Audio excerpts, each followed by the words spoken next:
Hey there, party people, and welcome to People Stuff, a weekly anthropological advice show hosted by me, Dan, and my colleague Michael. Michael, how are you? I'm good, Dan. I've been thinking a lot about shipping. Not and leaf global blowers? trade. Huh? Not leaf blowers? No, not leaf blowers. I'm trying to get those out of my mind. I have been listening to the Lloyd's List shipping podcast. What? Like Lloyd's of Lloyd's London? List ship. I believe it is Lloyd's of London, though. It's not quite explicit in the podcast. It's just the Lloyd's List shipping podcast. It's a fantastic podcast. It's become one of my favorites. They're short. They're like 20 minutes long, and it's interviews with 4 global shipping experts. You wouldn't think it's compelling. Really? It's compelling listening. Yeah. Are these like sea captains, or are these like logistics people No. that sit in the hub in Rotterdam or something? A combination. Sometimes they have captains, but not often. Usually they're people from in Rotterdam who do supply chain management or logistics.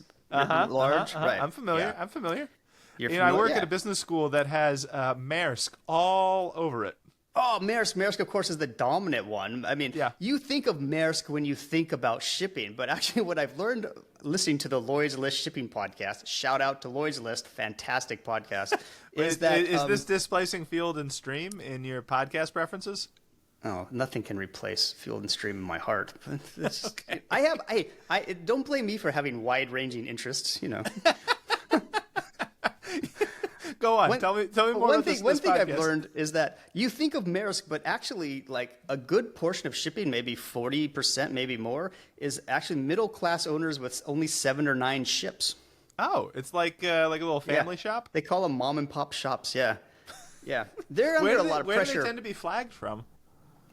Oh, I don't know. They never talk about that on the Lloyd's List shipping podcast. It's like the dirty. I mean, it's like that's like the thing you don't say at the table. That's the mom's drunk of the holiday, right? Just the obvious truth you don't dare point out. Right? We're flagged by the Grand Cayman, but we have a boat that the comes Grand from Panama. Caymans or elsewhere, or then there's Yeah. the shadow fleet of Russian tankers that they don't talk about much. They sometimes mention there is a shadow fleet, but they don't. It's very shadowy, and they don't talk about it. But anyway, it's a fascinating world. Well, I listened to this episode that was all about smuggling, right? Because Okay. because drugs move around via shipping, and then you have agents on the ship, agents at the shipping point, and agents at the receiving point. People who are in on the drug smuggling. You can smuggle drugs, guns, and people. These are the 3 things that are very popular to smuggle. Drugs, guns, and people. But anyways, Okay. back to these middle-class ship owners. They're under a lot. Actually, I kind of feel bad for them. They're under a lot of pressure because the financing of these huge ships is changing since the pandemic. There are new rules or actually since the financial crisis, there's a lot of new rules about capitalization. And so the rules are very, very tuned in favor of the Maersks of the world and against the mom and pop shipping that have operations. like a of the big mom. capital reserve. Yeah, can huge self-insure capital or reserve. whatever. Also, there's all these green initiatives that are about to roll out in the next 5 or 10 years in the shipping world, largely from the EU and so forth. They'll have to burn clean fuel because shipping is filthy, dirty business. They burn like the dirtiest, most disgusting fuel source, most polluting fuel source. So they're going to be under pressure to upgrade their ships, and they aren't capitalized enough. So it's probably going to be more monopolistic. So is shipping this stuff. is this your exit plan now from UCLA when the lecturer contract runs out? To go into shipping? Yeah. I'm not divulging my plans at this point. What am I going to do? Buy a ship? I don't even know if I can. These ships are like $10 million to buy, Dan. I mean, I'm sure People Stuff LLC could loan you the money. oh yeah. Well, I mean, I just thought we would expand our shipping division. Oh, yeah, that's fair enough. It sounded like you wanted to go mom and pop with this. No. I mean, we're already on the heels of Maersk. We're already the 2nd or 3rd largest global shipper in the world, and so why don't we just continue to overcome Maersk? People stuff, shipping. Or Maersk people in our shipping size. stuff. Yeah. But there's one other interesting point here is that shipping lines have been making record profits since the pandemic because all these supply lines got refigured. Tariffs are kind of a boot. No one knows what's going to happen. So, but in the shipping business, there's one thing that's important, and it is this: war is good for business in the shipping business. Oh, The yeah. best thing to that happen to tracks. shipping in a long time is the Houthis closing down the Red Sea. What? Oh, why is that good for shipping? Because it forces all of these container ships to go around the Cape of Good Hope around Africa, right? That's a so much it's a longer much route. longer route. And how do you make money in shipping? You keep full ships on the water shipping. Gotcha. Yeah. That's So got to be they're good for the longer. mom and pops too, because they can just get slotted in, right? Yeah, it is. So you get slotted into one of these long routes, and then you can plan out. Yeah, it's good for shipping. So, hey, you go, Houthis.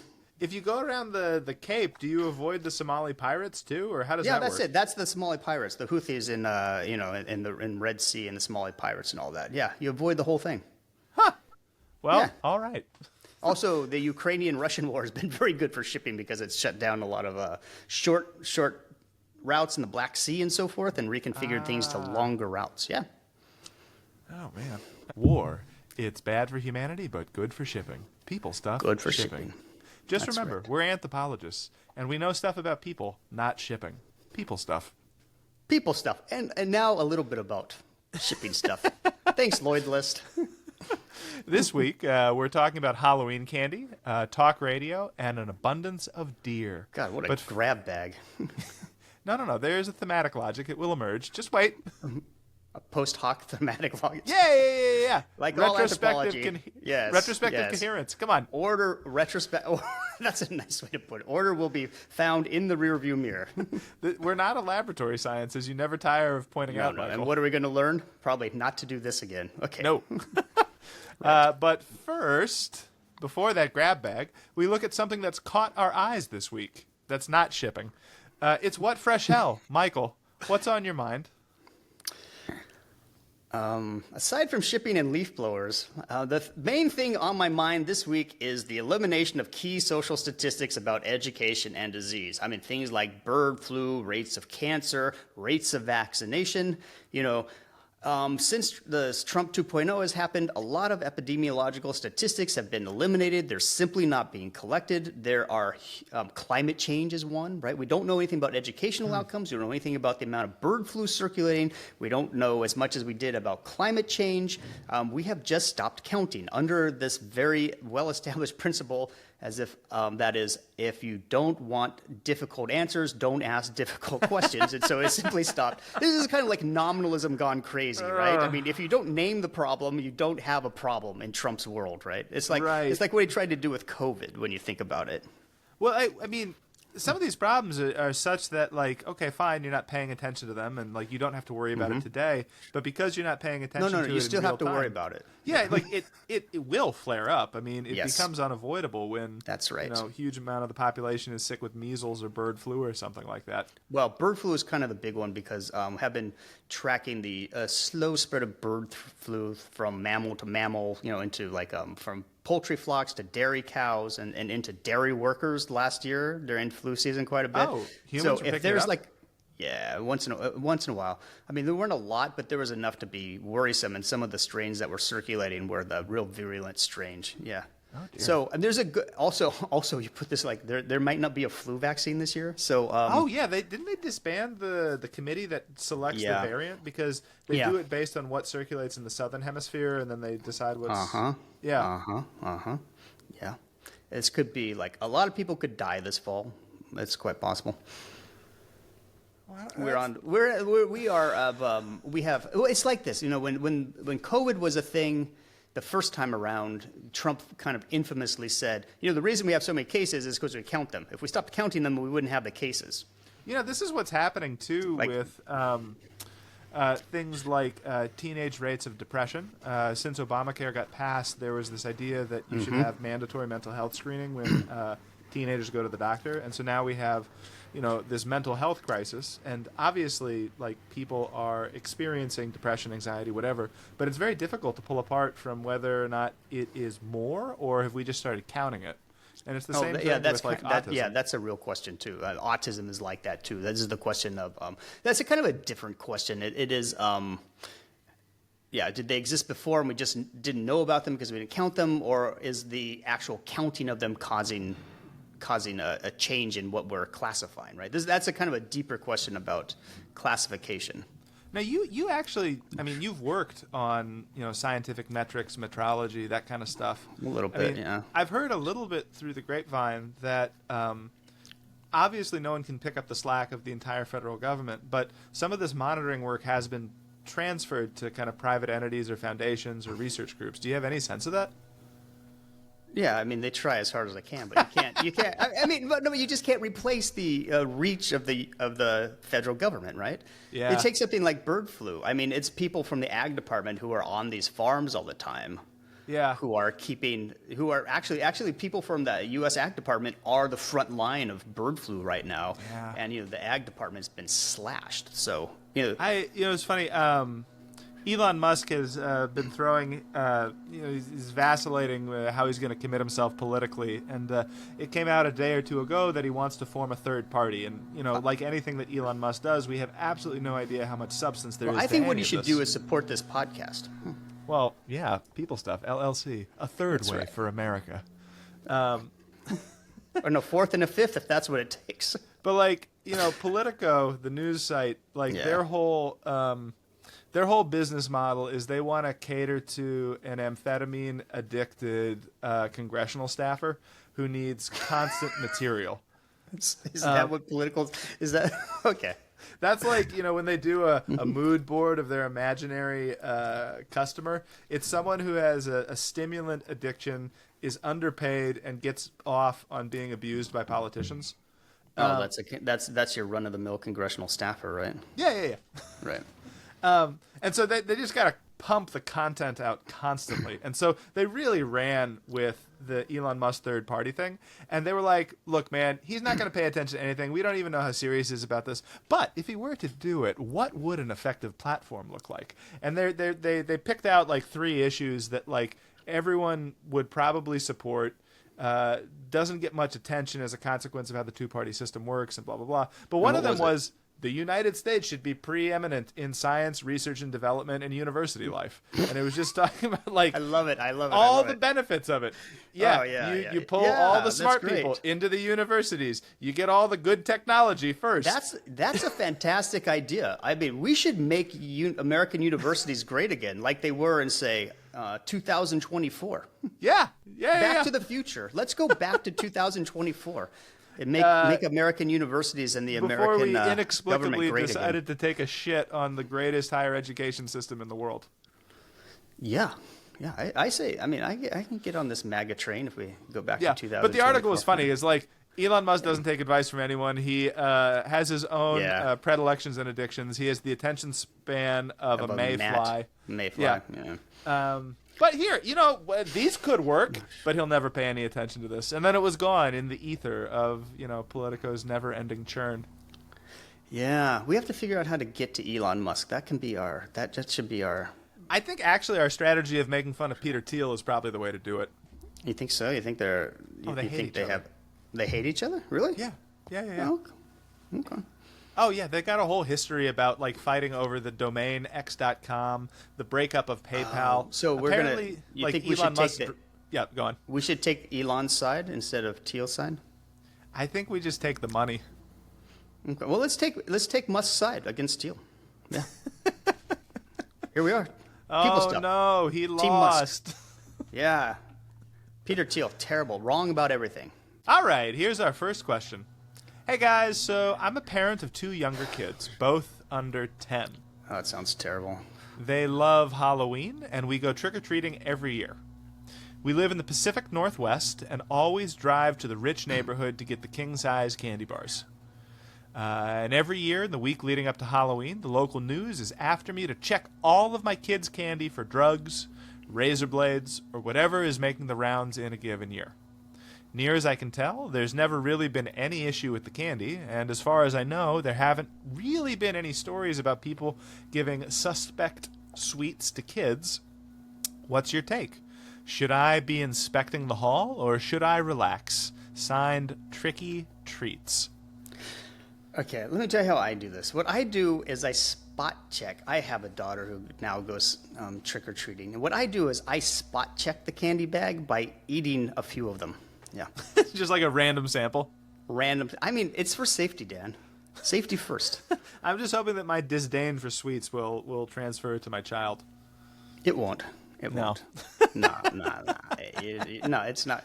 Keep hoping, Dan. Keep hope alive. But there's a couple things going on here with this question. Okay.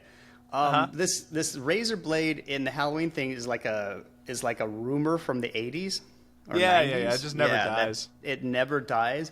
But it is, it is based on an actual event, which was the Tylenol poisoning, which I believe also happened in the Pacific Northwest in the 80s. That one was never solved, right? It's an unsolved mystery, yeah. So somebody went to stores, tampered with Tylenol, put cyanide in the Tylenol, put the Tylenol bottles back on the shelves. People bought them and died. Like 6 or 7 people died. Yeah, and that's why we have the factory. And that's why you have foil. the tamper-proof, foil thing. But so that's like the practicality. Probably, like, if your child's candy is individually wrapped, you're probably fine. But still, spot check it and eat the good ones. That's the main lesson. What happens when your kid is pissed that you've eaten the good ones? Well, I'm glad you asked, because that brings me to one of my favorite articles. This Levi Strauss piece called "Father Christmas Executed." Yeah. Hell yeah! So, in Lyon, France, in 1962, a bunch of Catholic priests got together and burned Santa Claus at the stake. Okay. This is some Inquisition shit. It's some Inquisition shit. They gathered an audience of small children and burned Santa Claus in effigy. Wait, they gathered an audience? Yeah, small children burned it. This is why you don't give the Catholic Church a fucking inch. Oh, God, of course you make this about the Catholic Church. This is not about the Catholic Church. You said it was Catholic priests burning someone at the stake. Because it's France in 62. I mean, who else is going to do it? It's, come on. You're going to ignore the 2,000-year pattern that the Catholic Church has demonstrated leading up to this point and say, this isn't really a Catholic thing. This is a French thing. No, because I want to make an anthropological point, not a point about your lapsed Catholicism, Dan. Okay. Carry on. Okay, so Levi Strauss makes this point that the period between Halloween and New Year's is the period of the carnivalesque, when the children are in charge of us. It's empty ritual time. It's empty ritual time. But the ritual is that children are in charge from Halloween to New Year's. And anybody who has children knows that this, in fact, is the truth. Okay. Why does Levi Strauss think this is? He says because the children remind us of the dead come to life, right? What? Children may be the future, as Whitney Houston pointed out, but they are also reminders of the dead relatives who have come before them. What?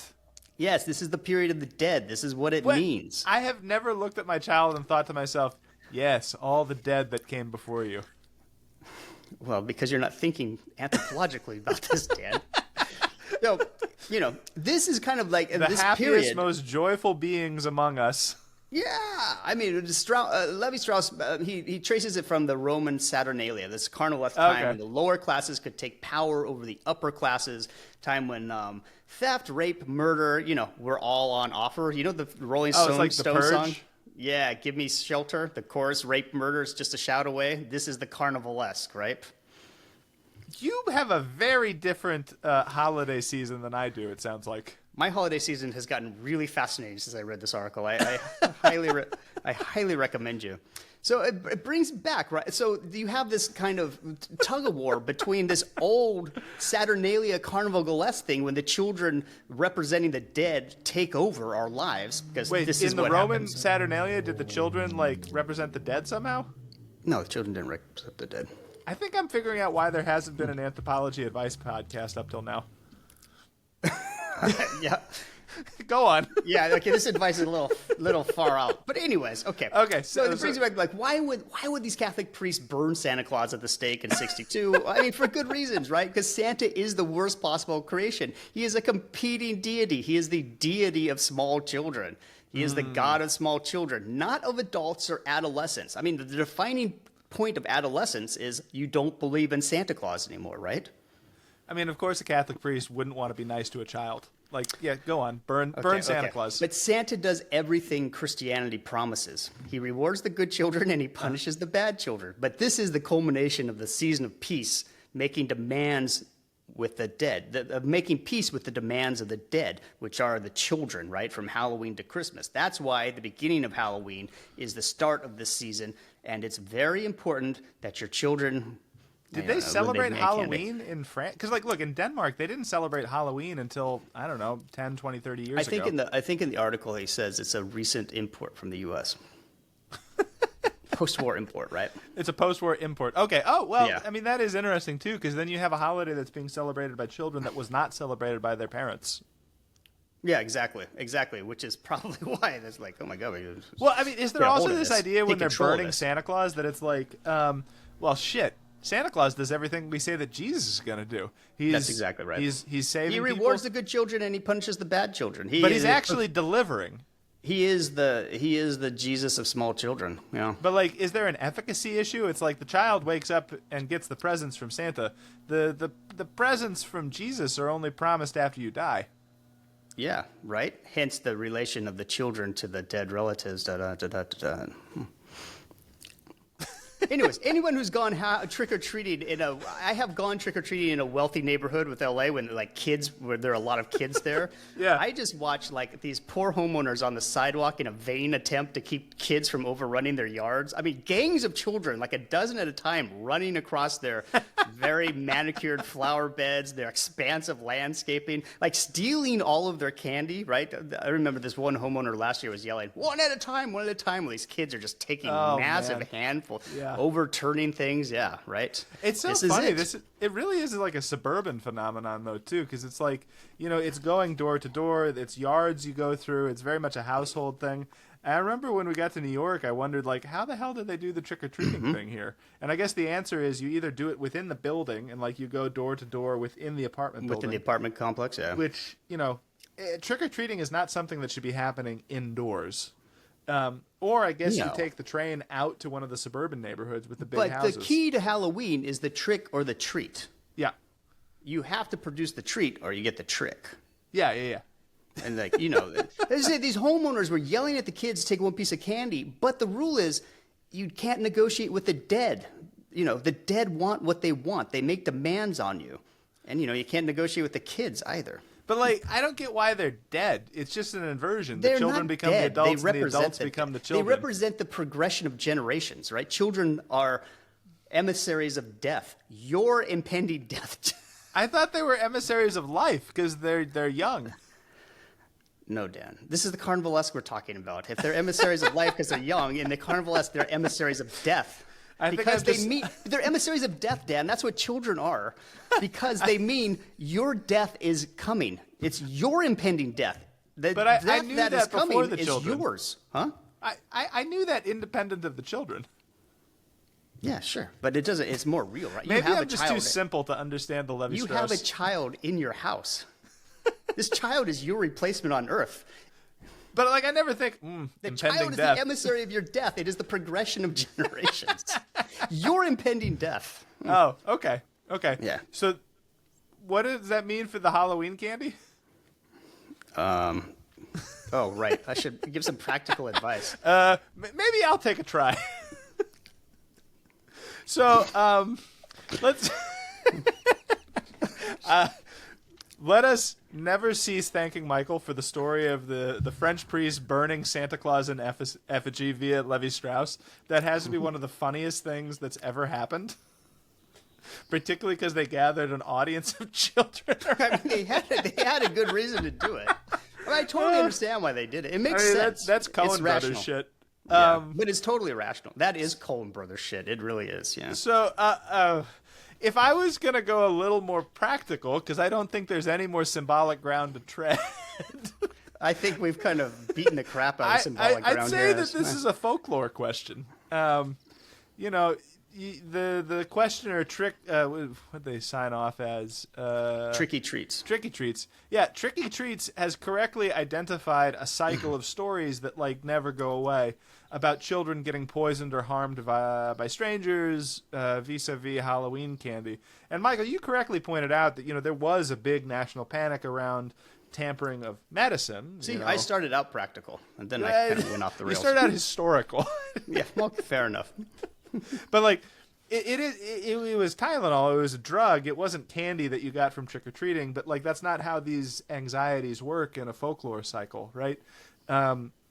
In these stories about things that happen just on the periphery of your immediate world, things that happen to friends of friends, or things that are relayed to you via anxiety on local news, it's not so much that things are happening, but it's that groups of people are worried about something. I mean, you have to keep in mind this children with the razor blades and Halloween candy stories. It also starts circulating in the context of devil worship stories of the 80s and 90s, and the witches molesting children in daycares and so forth. I mean, this was a even big bigger picture. This is in the context of women's liberation, and so you have the rise of no-fault divorce, and you have alternative family arrangements. So there's bigger picture. This is also in the context of QAnon. These stories have kind of reemerged, yeah. right? Just like So I mean, the pizzeria as new family forms, the fear of latchkey children or children not being raised by a conventional family, like all these anxieties are swirling and swirling. How do you always go to anxiety? I never go to anxiety.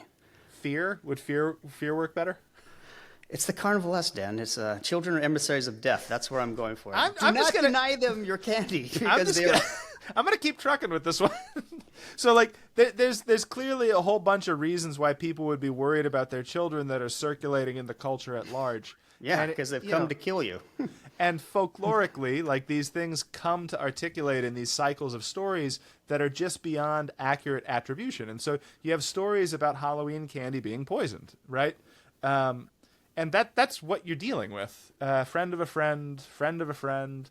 You know, the candy is poisoned. You got to check it. There's razor blades in the candy. The candy is drugged. By the way, no one with drugs is giving their drugs away to your children via their Halloween candy. But that's besides the point, because you can't really logic your way out of this. So, yeah.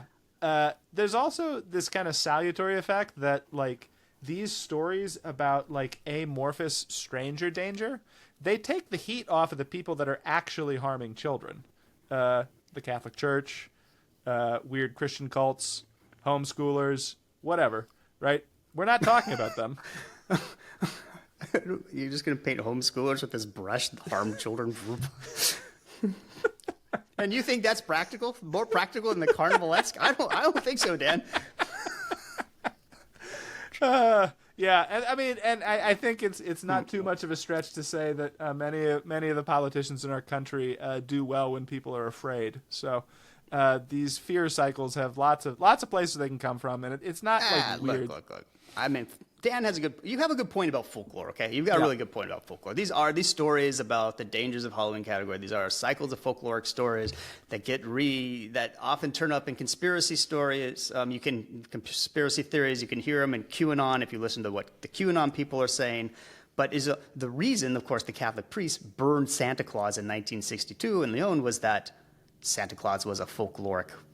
Yeah. I mean, they're trying to address creation, and they're trying to destroy the folklore by it. Yeah. I mean, they're fighting on the level of symbols by burning Santa Claus, which is kind of like misguided. Like, obviously, they didn't disrupt the Santa Claus mythic cycle. I actually know exactly how to answer this question in the most practical way possible. Did we get to something practical? No. I have the most practical answer for this question, and I'll give it right now to end. Okay. Okay. Listen. Gather up all of your baseball cards and all of your Halloween candy and get to the nearest CAT scan machine. There you have it. Rather than being afraid of your children, you should monetize them. Well, I mean, it's the only way to know what's under that wrapper, right? Yeah. Don't forget, children are emissaries of death, and the death they're emissaries of is yours. I think that's good for this first question. Yeah, I think we've answered that. Yeah. Completely clearly. Dan, are you ready Michael. for our second question? Oh, we're going to do another one? Yeah, I feel like we could just wrap this week's podcast here. Thank you. You'll find us talking about Santa Claus until Michael's the end of the children week. are deaf. Yeah, they are. Yeah. Well, okay. Here is the second question. Okay, ready? All right. Hello. I'm a 20-year-old guy from Texas, and I work in a frack job. All right. A lot of the older guys I work with say I got to pay more attention to what's going on in the world. They all listen to impulse. a lot of stuff, podcasts, talk radio, and they argue politics all day. Well, that's nice. That's good. They should. In a democracy, people should argue about politics all day. Yeah. I figured a good place to start listening would be to politicians' speeches or to listening to politicians give speeches or answer questions. So I looked up some of that online. Now my question for you guys is a lot of politicians will say something but be kind of vague where they heard it. They'll be like, they'll say something like, a lot of people are saying, or some people told me that blah, blah, blah. Did they actually hear this from someone? If so, how do I figure out who? Signed, trying to free my speech. Oh, you sweet summer child, trying to free my speech. This is a great question. This is beginner mind. This is what you first notice before culture shock has worn off, when you first try to pay attention to politicians. And I think it's great that Free My Speech is noticing these tics that animate a lot of politicians' speech. You know, a lot of people are saying blah, blah, blah, blah, blah. Or I heard someone tell me that blah, blah, blah, blah, blah, blah, blah. Right? And this is something called indirect attribution. Right? It's not Michael said something. It's a lot of people are saying something. You know, a lot of people are saying this is the greatest podcast ever recorded. Oh, yeah. We got and the a lot analytics more, for it. even more people are saying that last answer was the greatest answer ever given to a question about Halloween candy. Yeah, a lot of people are saying that Levi Strauss's ghost is just like giving Michael a back rub right now. But yeah, a lot of people saying Dan should cut his hair. Dan cut his hair like 2 weeks ago. Oh, I don't know. A lot of people say that. I don't know. There's a lot of people are saying, and see, this is a great point because it's impossible to argue with this because Michael's not saying it. Michael is just no. I'm not conduit, saying a that's relay. not my opinion. Yeah, he's Your just hair's telling great. me that a lot of people are saying this thing, and so you can't argue with it because instead of It's so good. specifically attributing an opinion or a statement, it's just been tossed up into the ether of the Geist, the sense, whatever the hell is going on here. The Geist. Yeah. Yeah. So, I mean, and like, you know, it perhaps goes without saying in our current political moment, but like Donald Trump loves using this type of phrasing generally and uses it to amplify all sorts of slurs or things that he has absolutely no proof of. It's a sort of a rhetorical sleight of hand. It's a way to justify or validate something that may or may not be real. It lets politicians off the hook for explaining where they heard something, and it gives the impression that something has more support than it actually does. Does it? Yeah, I mean, that's a fair question. I mean, why do people keep doing it? Well, I mean, I think of a lot of this. So indirect attribution, I mean, it is a tick of speech, and you're quite right. It has this linguistic life there. But especially as Trump uses it, it's straight out of an old textbook on marketing, right? It is straight out of the viral marketing textbook. People are saying, it's like a lot of people are saying children are emissaries of death. A lot of people say that these days. I hear it all the time. Well, the funny thing about Trump is like the indirect attribution is only indirect insofar as you haven't been paying attention to whatever is playing on Fox News over the last 4 or 5 hours. Yeah, I mean, so, like, this is your problem with politics, right? I mean, we like to think that democracy goes with high-flying rhetoric about values and ideas, right? I mean, but more practically in mass society, political rhetoric, it's not at all high-flying. It's about selling something, a brand, a political party, or the political party as brand's platform. And then that's what you're hearing when you hear a politician speak. Indirect attribution as done in marketing. Completely clear. Yeah. Just because this is going on, we are not saying that there's no difference between politicians or there's no difference between the values behind whatever they're espousing. No. We're just saying that this is a technique of communication that you find in mass society. And there are absolutely massive differences between politicians and political parties, right?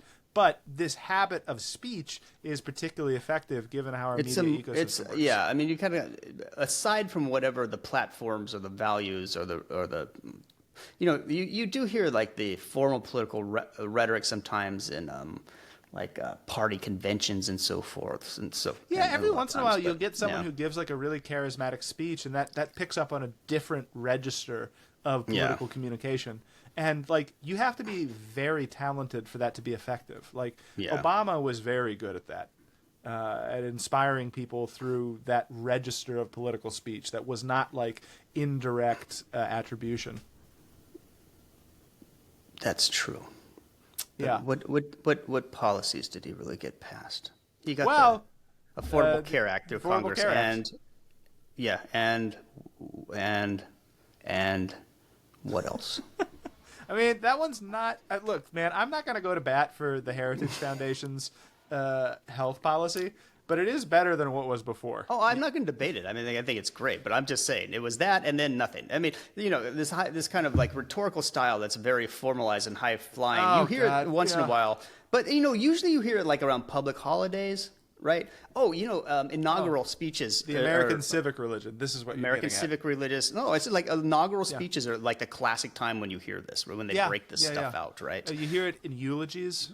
Even like This American Carnage speech was a kind of formal, high-flying political speech. It was structured in a classical way, But this kind of like this indirect marketing. attribution. Oh, go on. Yeah. No, as in marketing is like, this is like the everyday kind of. You get a soundbite. It's kind of the everyday marketing. Stuff. Yeah, it's like a kind of viral marketing, right? Politicians are brands. Trump is especially aware of this, right? Is it a great strategy? No, but it works when you have to talk to like a mass audience where politicians have to talk to. And I mean, Trump's got the kayfabe thing going on too, where he is always trying to articulate a 2-week arc for his reality show where there's a very clear villain. But the funny thing about it is, like, there's, again, often this direct line between whatever was on Fox 5 hours ago and whatever he's gibbering about. So, like, you'll hear, like, a lot of people are saying our toilets aren't as good as they used to be. The flow is not as great, blah, blah, blah. It's like, where the fuck is this coming from? A lot of people are saying you have to flush the toilet 10 times these days, right? That's just his famous thing. And it's yeah. But, I guess once you're aware of it, you can start being like, okay, where is this idea coming from? Because, no, it's not you're not listening to a scientist who is efficiently reporting the results of their findings, right? You're listening to a politician who's trying to inflate an idea and make it travel further than it might otherwise. And so you can actually start to ask, like, is there substance behind it? It's a technique of persuasion, right? It's a technique of persuasion. I mean, all the sort of formal political rhetoric that is also, those are also techniques of persuasion. They're just very different. And you have, in the American political system especially, you have these two, like this kind of formal, high-flying political rhetoric kind of collide with this kind of like lowbrow marketing rhetoric in a really weird way. And you see them kind of intermingled in strange ways at strange times. I mean, there are times like after a national tragedy, like Reagan after the Challenger explosion, right? This is like the highest flying political rhetoric. Yeah. And then you have like Trump in front of the rally, and this is all like pure marketing drivel. It's just like, the funny thing about indirect attribution in political speech is it's very much a mass media phenomenon of kind of one-way communication. It does not survive contact with conflict. And the thing that's interesting about the American political system is that direct conflict between political opponents almost never happens. Debates in Congress are not confrontational and are not substantive. They're just speeches to empty rooms. Yeah. It's incredibly rare where people in Congress directly engage with each other. Similarly, the president almost never directly engages with anyone. I mean, the State of the Union is a one-way speech. Yep. The president has a press secretary that spars with reporters. And then when the president does spar with reporters, it is such a lopsided interaction that there is rarely any sort of back and forth.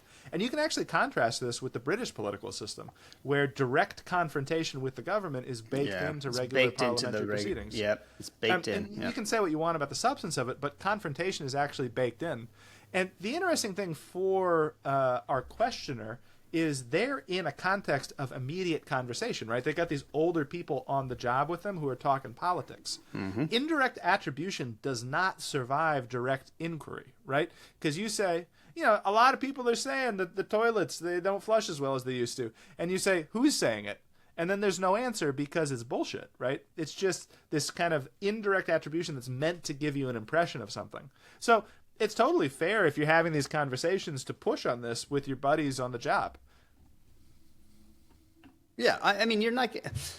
I mean, but he's talking about listening to politicians speaking. He's not talking about to these guys. I mean, everybody knows you like we can't do indirect attribution here on this podcast when we're talking to each other, right?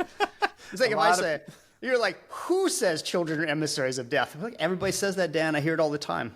I heard it on Fox News this morning. It doesn't travel. No, it just doesn't go, right? It doesn't Yeah. work. That's why we could pass it off as a joke, because it doesn't work. Yeah. I mean, the real thing to be attuned here is to just the different registers of communication. Yeah. And kind of this bifurcation in the American system of the highbrow and the lowbrow and how they kind of run together, you know? Yeah, and I mean, this is also one of these things that we have a lot of trouble thinking about, because we've got this individual psychologizing imagination where we're individuals and we're always talking to other individuals and we believe in persuasion and blah, blah, blah, blah, blah, blah. But, like, once you have a kind of a sociological imagination about this, you can see that there are different registers that function for different types of communication over different mediums. Yep. Okay. So I agree with you. I agree with Dan. God we damn arrived it. to a point of That's... agreement. There goes the confrontation that forms the core of this podcast. Oh, God. Well, do we get a do-over? Thanks for that question. You've ruined the podcast for today. God damn it. First the children are deaf, and now we're agreeing with each other. No, the children are deaf. They're emissaries of death. There's a difference. He's not saying they're literally deaf. They're emissaries of death. You're deaf, Dan. All right. Who isn't an emissary of death? I mean, everybody but children. Adolescents and adults, of course. You're telling me that the adults I run into are not emissaries of death? Not of your death. Not of my... Okay, fine. Because it's a reminder of the turnover of generations, right? There we you could have have gone a it. different way with this. We could talk about Silicon Valley and the quest to live forever and how they're trying to short-circuit this. Yeah, I feel like we've been Maybe kind that's of... for a different episode. We've been tracing the negative space around that one with all the vampires and the blood. Yeah, and exactly. The making fun of Peter Thiel and all that kind of stuff. Yeah, we're definitely come down on pro-Musk, anti-Teal. So, yeah. I guess if you have to pick a side, but... yeah, I guess the best you can hope for is blood combat. Well, there you have it. That would be awesome. Some people are saying politicians are trying to tell you something. Other people are saying, I hear a lot, that politicians are trying to tell you nothing. Yeah. Okay. Try not to tell you something. Now, with no segue whatsoever, it's time for Fixing Shit, the section of our podcast where we come up with solutions to life's problems. So, Michael, what could we possibly be fixing today? It's been a wide-ranging day, but I think the gentle art of gossip and rumor. Oh, you think it's a gentle art? Yeah, of course. It's the gentlest art of all. Social media has destroyed it. Social media has destroyed gossip. I don't say it's not destroyed gossip, but it's destroyed the gentleness of the art of gossip and humor. Let me put it that way. Before we were operating at like a post-grad level. Now we're back to like a high school level. We were operating at a very personal level. Now we're operating this kind of like mini-to-mini communication level, right? Yeah, all right. I'll tell you all a right. story. Well, I'll tell you a story. I'm grew game. up in Let's a hear the small story. town. The best gossip I've ever known in my life was my grandmother. She was so good at it. She had a technique that she taught me when I was young, kind of inadvertently, not explicitly. I just kind of picked it up watching her.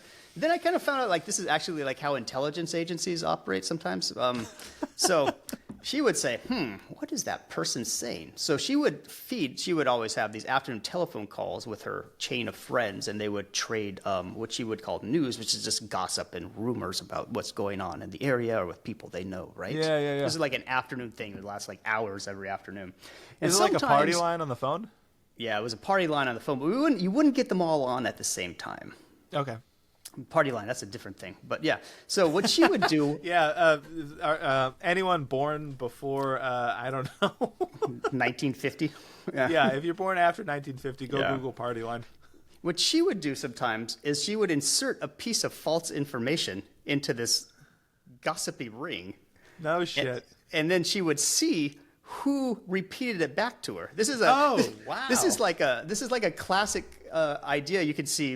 It's in The Godfather. It's in The Godfather. This is what map makers used to do too. They would if you got an atlas of London, they would insert false streets periodically. Yep. And so then if someone copied the map, you'd be able to see that they copied the false street.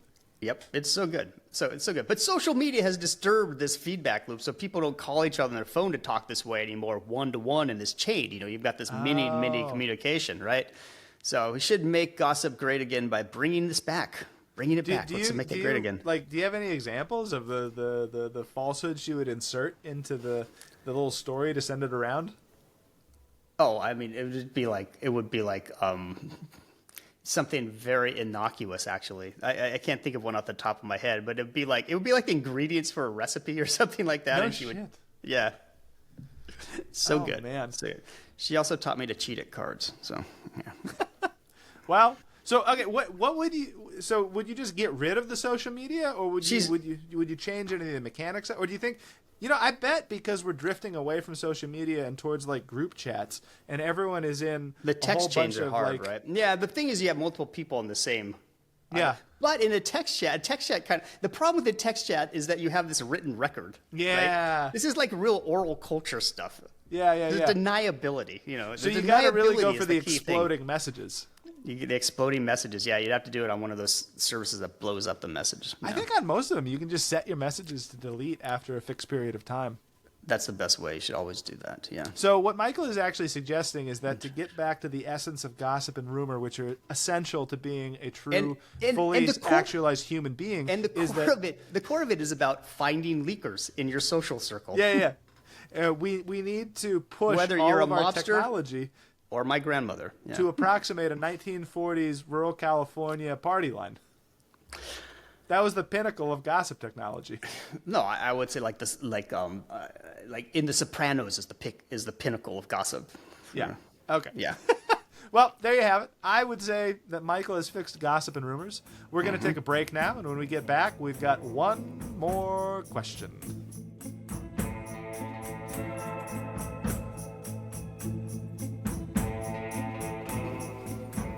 All right. Welcome back. Our last question. Hey, y'all. So my wife and I live on some land just outside of a city in the south. The whole area used to be pretty rural, but there's been a lot of development moving in. I know this has created some tensions with hunters and new residents. We also seem to have way more deer. Anyway, when we were buying our place, we did our best to figure out if folks hunted around where we were. Near as we could tell, we were off the beaten path. Fast forward a few years, some more houses went up, and all of a sudden we've had more hunters coming through our land. We've found some trail cams and even the odd drone hovering overhead. What I guess I'd want to know is, how do they decide we were now a good place to hunt? What could have changed in the last couple of years? Signed, Stuck in a Blind. That's right. Deer move into suburbia. Okay. I think the disconnect here is that our letter writer, our question asker, thinks of deer as animals of the wilderness, a la Bambi or something, right? Oh, yeah. But actually, white-tailed deer are like rats, squirrels, coyote, and pigeons. They are creatures of human habitats, right? This kind of broken lawn and mixed woodland characteristic of suburban life, especially in the South, is actually ideal white-tailed deer habitat. I mean, they're not, mule deer in the West are migratory. They have these long, actually very old, thousands-of-year-old migratory routes, which is really kind of interesting. But whitetails don't migrate. They're kind of creatures of the neighborhood. They can live within like a half mile radius of each other. Like oh, wow. So you're always seeing the same one over and over you're always again. seeing like the same one. And their population is at an all-time high because of the suburbanization. So this is really a classic problem of human-animal interaction at the kind of the suburban wildland zone. Deer are creatures of these kind of mixed zones. Oh, so you're saying that like when it was so-called wilderness, there are probably fewer deer. It supports the habitat supports fewer deer, probably. Yeah. Oh, that's think about your lawn. Yeah. How yummy it is. Think about all the trees in your landscaping, how green and yummy they are. Think about your garden. How yummy that all is. A little source of water. Exactly. I mean, deer are creatures of they like meadows. They like the edges between the woodlands and the meadows. So they'll come out like early in the morning and late at night. When you're setting up a suburb, like you're creating an endless string of these edge cases. These edge cases, and they are creatures of edge habitat. Basically, what you're doing when you create a suburb is like creating ideal white-tailed deer habitat. Oh my God! It's like a deer McDonald's. You're just setting it up.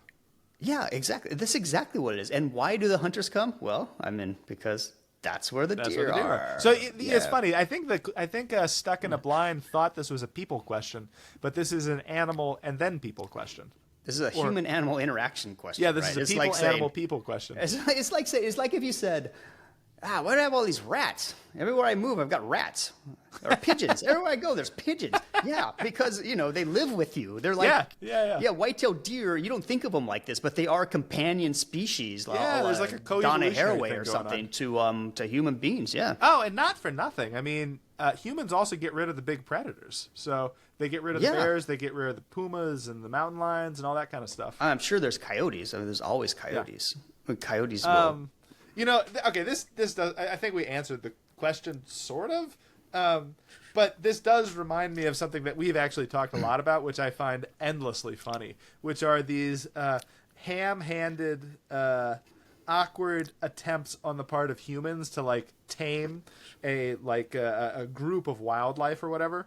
And it's like, oh shoot, well we've got snakes. Well, if you've got snakes, you should get boar because the boar will go after the snakes. Oh, I mean, this is we got too many boar. This is the history of Australia. So you're recounting the history of Australia, right? Yeah.